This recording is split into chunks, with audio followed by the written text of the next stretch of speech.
சீமோனை நோக்கி, பயப்படாதே, இது முதல் நீ மனுஷரை பிடிக்கிறவனாய் இருப்பாய் என்றார்.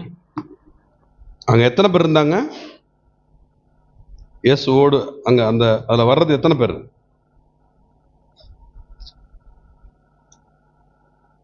கண்டுபிடிக்க முடியலீங்களா?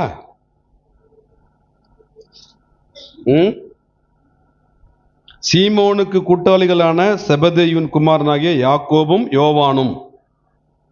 யாக்கோபு, யோவான், பேதுரு கூட இந்த 2 பேர் இருக்காங்க.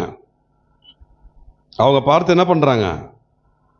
பிரமிப்பு வந்துச்சு. பிரமிப்புனா என்ன?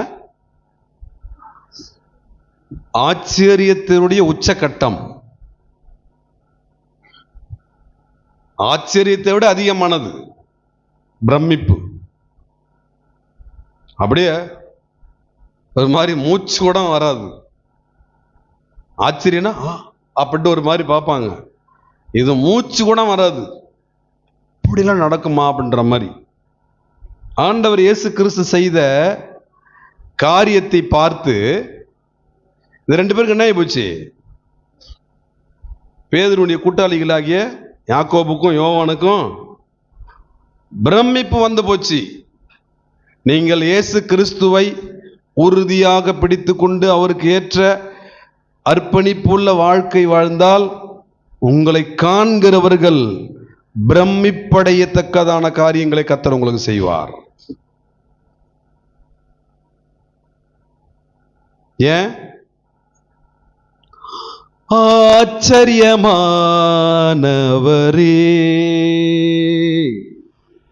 அதிசயமானவரே.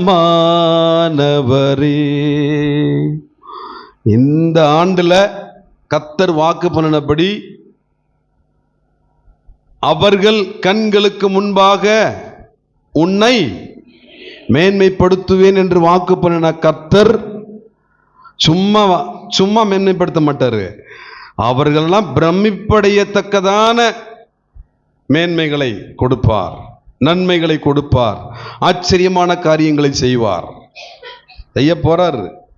எத்தனை பேர் விசுவாசிக்கிறீங்க?